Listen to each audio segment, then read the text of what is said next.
For 6 years, I believed my marriage to Anna was solid. We had the usual ups and downs, but I thought we were happy. Then, one day, everything unraveled. It started when Anna said she was heading out to town and run some errands at Walmart, maybe Target.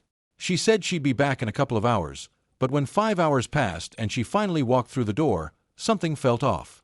She looked distracted, and her explanations didn't add up. I asked why she was gone so long and why her responses to my texts had been slow. She brushed me off, saying she had just lost track of time. She only had one small Walmart bag, which didn't make sense considering how long she'd been out. She'd said she was tanning too, but that couldn't have taken more than 30 minutes. Suspicion started creeping in, and I couldn't shake it. That's when I did something I'd never done before. I grabbed her phone. Anna's reaction shocked me. She flipped out, yelling at me like I'd crossed some sacred boundary. Her panic only confirmed my worst fears. As she tried to snatch the phone back, I kept walking and scrolling. And then, there it was, a message from someone named Brad on Messenger. He'd sent her a text thanking her for a great time and saying he couldn't wait to see her again. My chest tightened. I scrolled back further and found everything: their plans to meet at a hotel earlier that day and the casual, flirtatious tone of their conversations. I couldn't believe what I was reading. I confronted Anna immediately. At first, she tried to deny everything, but I wasn't having it. I told her I'd call Brad myself if she didn't start talking. Finally, through tears, she confessed. Brad was an old schoolmate visiting town for work.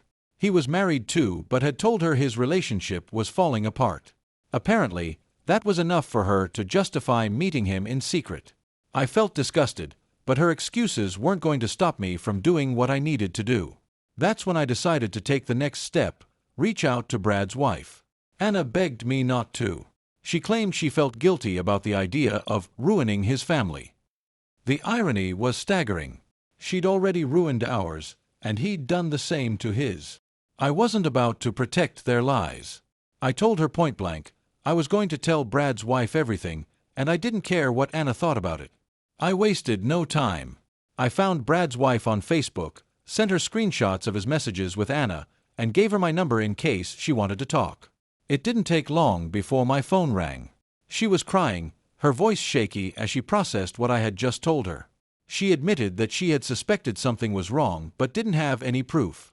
Now she had it. She told me she planned to call her parents, pack up her kids, and stay with them until she figured out her next steps. She wanted to confront Brad, but not until she had everything in place. Listening to her, I felt bad for dragging someone else into this mess, but I knew she deserved to know the truth. No one should be left in the dark about a betrayal like this. Once I ended the call, I turned to Anna and told her everything I had shared with Brad's wife. She looked horrified, like reality had finally hit her. I didn't hold back. I told her that not only had she destroyed our marriage, but she'd also blown up another family. "You should be proud," I said sarcastically. "2 families wrecked in one day. That's got to be some kind of record." She started crying again, but I had no sympathy left. That's when Brad decided to make things even worse. A couple of hours later, my phone rang again, and it was him. He had the audacity to accuse me of ruining his life. He wasn't apologetic. No, he was angry at me for exposing him. Then he took it a step further, challenging me to a fight. He actually thought coming to my house and trying to beat me up would solve his problems. I told him he was welcome to try. What Brad didn't know, and what Anna apparently hadn't mentioned, was that I'd been training in Brazilian Jiu-Jitsu for years. I wasn't just some guy sitting on the couch letting life happen to him. I'd earned my brown belt through hard work and discipline. I trained weekly with my buddies and practiced at home, honing my skills. If Brad thought I'd be an easy target, he was in for a nasty surprise. When he showed up at my house a few days later, I was ready. I stepped outside and gave him one last chance to walk away. He didn't take it. He came at me, full of rage and completely unbalanced. I dodged his wild punch, took him to the ground, and pinned him. Years of training had prepared me for moments like this. I didn't even have to throw a punch right away. Just controlling him on the ground was enough to tire him out. Once he was too exhausted to fight back, I sat up and gave him what he came for. A few well-placed strikes left him bloodied and bruised, lying on my front lawn. I didn't have a scratch on me. As he struggled to get up, I pulled out my phone and started a live stream on Facebook. If Brad thought he could walk into my life, destroy my marriage, and then challenge me, he was going to face the consequences publicly. I hit "Go Live" and turned the camera toward Brad, who was sprawled out on the grass, battered and humiliated. I kept my tone calm, but my words were sharp. "Hey, everyone, meet Brad." Brad thought it'd be a good idea to hook up with my wife at the Drury Inn. When I told his wife about it, he got mad and decided to come over here and fight me. "So, how's that working out for you, Brad?" Brad groaned but said nothing. His face was swollen, his eyes darkening into bruises. He couldn't stand up properly because his ankle was twisted. Meanwhile, I was as steady as ever, holding my phone and giving everyone the full story. The live chat exploded with reactions, thumbs up, angry faces, hearts, all pouring in faster than I could read. I turned the camera toward Anna, who was standing on the porch crying. When she saw the phone pointed at her, she ran back inside the house, leaving Brad to fend for himself. "Hey, where are you going?" I called after her. "Brad needs you. You two are supposed to be a team, right?" By the time I ended the live stream, thousands of people had tuned in. I let everyone know that I'd already filed for divorce and that there was no coming back from this. If they wanted to know why, now they had the full story. The video went viral overnight. By the next morning, nearly everyone in our area knew about it. Brad became the butt of every joke, not just for cheating but for getting his ass handed to him on camera. People made memes, edited the video with commentary, and even shared it in local news groups.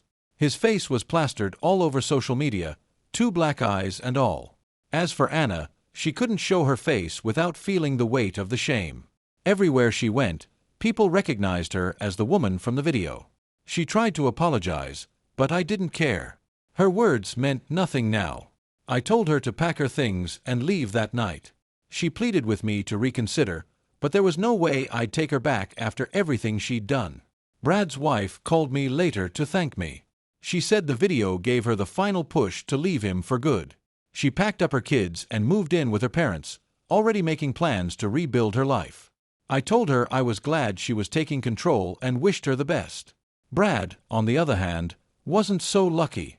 Not only was his marriage falling apart, but he had also become a local laughingstock. His reputation was ruined. He walked around with visible injuries, a constant reminder of his arrogance and stupidity. He'd tried to destroy 2 marriages and ended up destroying himself instead. By the end of it all, I felt a mix of relief and exhaustion. The marriage I thought was stable had been a lie, but at least the truth was out. Anna was gone, Brad was humiliated, and I could finally start thinking about what came next. The fallout from the video was surreal. People I hadn't spoken to in years reached out to offer support or just to say they couldn't believe what they'd seen. Some thought I'd gone too far, but most applauded me for standing up for myself. Honestly, I didn't care what anyone thought. I'd done what I felt was necessary to protect my dignity and set things right. For Anna, the shame was unbearable. She moved in with a relative a few towns over, hoping to avoid the constant judgment from neighbors and friends. I didn't hear much from her after that, and I preferred it that way. There was no fixing what she'd done. As for Brad, his life was in ruins. He lost his wife, his kids, and his reputation. Even at work, people whispered about him. He had brought all of this on himself, and now he had to live with the consequences. Looking back, I realize how blind I'd been. I ignored small warning signs because I trusted Anna completely. But betrayal has a way of forcing you to open your eyes. Now, I know better. The experience taught me to value my self-respect above everything else. To anyone reading this, my advice is simple. Don't let anyone take advantage of your trust. Stand up for yourself, even when it's painful. Life is too short to waste on people who don't value you. And if you're ever looking for a way to channel your frustration, martial arts isn't a bad place to start. It's not just about fighting, it's about discipline, focus, and building strength, both mentally and physically. So, here's to moving forward and learning from the messes we survive. For me, the future looks a lot brighter without the lies weighing me down. If you enjoyed this story or found something valuable in it, let me know.